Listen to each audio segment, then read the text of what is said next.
अब इसके बाद हमारे पास आ रहा है VPI स्टेशन 4450 पे। 4450 पे हमारे पास 699.00 है, जिसका लेवल वही है। हमने इसका ऑफसेट मालूम करना है। ऑफसेट दूसरे x/l का स्क्वायर ज़रब AF की मदद से मालूम किया जा सकता है। अब इसके पास है 4600 पे। हमने ग्रेडियंट उसी फार्मूले के माइनस, क्योंकि VPI स्टेशन पे ग्रेड चेंज हो जाता है, इधर से यहाँ पर हम मालूम करते हैं फ़र्ज़ का 4600 पे। 4600 माइनस 4450, आपके पास जो डिस्टेंस आ जाएगा वो माइनस 3.07 तकसीम स्लोप तकसीम 100 मल्टीप्लाई रिक्वायर्ड डिस्टेंस, जितना भी डिस्टेंस होगा वही तकसीम करोगे। माइनस है, माइनस करना पड़ेगा उसी से, फर्स्ट एलिवेशन से, इससे माइनस करोगे आपके पास आ जाएगा 4400 के एलिवेशन, जो हमारे पास यहाँ पर ऑलरेडी मैंने मालूम कर लिया। ये मेरे पास है 694.3845। इसके बाद मेरे पास 4625 जिस पे ऑलरेडी निकला हुआ है, ये है VPT स्टेशन। 4625 का एलिवेशन है 693.61। अब इसके बाद आते हैं हम ऑफसेट पे।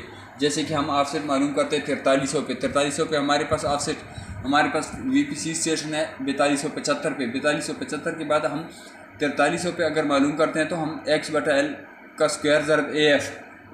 अब x/l का स्क्वायर ज़रब AF, x दे दिया हमने, रिक्वायर्ड डिस्टेंस 25 है, क्योंकि हमारे पास 4300 4275 के बीच में फासला बनता है 25 फीट। हमने 25 लिख दिया और नीचे 175 हाफ लेंथ ऑफ कर मल्टीप्लाई 0.854 मल्टीप्लाई कर दिया, तो हमारे पास आ गया ये आ गया ऑफसेट, जो हमने यहाँ पर पुट कर दिया ऑफसेट 4300 में। ये 4300 है, इसके अंदर नीचे हमने ऑफसेट में पुट किया ये 0.01743 जो हमने पुट कर दिया। इसके बाद हमने मालूम कर दिया 4400 का। 4450 का भी सेम ऐसी आ गया, जो 0.8.4 है वो ये आ गया।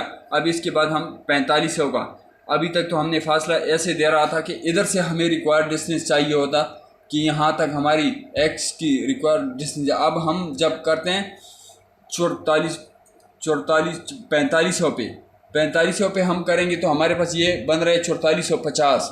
अगर हम ऑफसेट निकालने के लिए करने हैं, ग्रेडियंट के लिए नहीं। ग्रेडियंट के लिए तो आप इधर से भी कर सकते हो, इधर से भी कर सकते हो, रिक्वायर्ड डिस्टेंस जितना भी हो। लेकिन अगर आप ऑफसेट निकालने के लिए कर रहे हो तो हमारे पास 4450 है। अभी हम मालूम कर रहे हैं 4500 पे।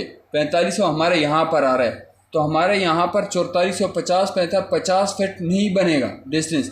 हम अभी इससे माइनस करेंगे, ये है 4425 माइनस 4450, जो हमारे पास डिस्टेंस आएगा, जैसे कि हमारे पास आया 175 आया हुआ है, ये लिखा हुआ है, हमने लिखा हुआ है, ठीक, सॉरी 125 आई हुई है, 125, ठीक है, 125 बटा ये आ गया हमारे पास 0.8.4। ये क्योंकि ये एरिया बड़ा है, इस एरिया को नहीं है।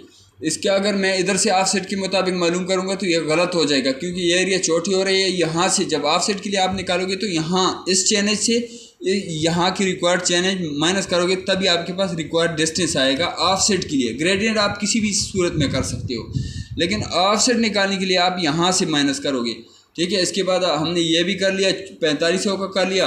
अब इसके बाद हमने कर लिया 4400 हमारा यहाँ पर आ रहा है, ठीक है। हमारे पास ये है 4625, तो हमारे पास 4625 माइनस 4600, हमारे पास रिक्वायर्ड डिस्टेंस आ गया 25, जो हमने ये लिखा हुआ है, और इसका ये निकाले हुए ऑफसेट हमने। अब ऑफसेट हमने यहाँ पर पुट किए, अब इसको जमा करके ये हमारे पास FRL आ गया। ये हमारे पास होता है एक मैनुअली तरीका जिससे हम वर्टिकल कर्व को हल करते हैं, और ये बहुत अच्छा तरीका है। हर बंदे के जहन में होना चाहिए कि कैसी ये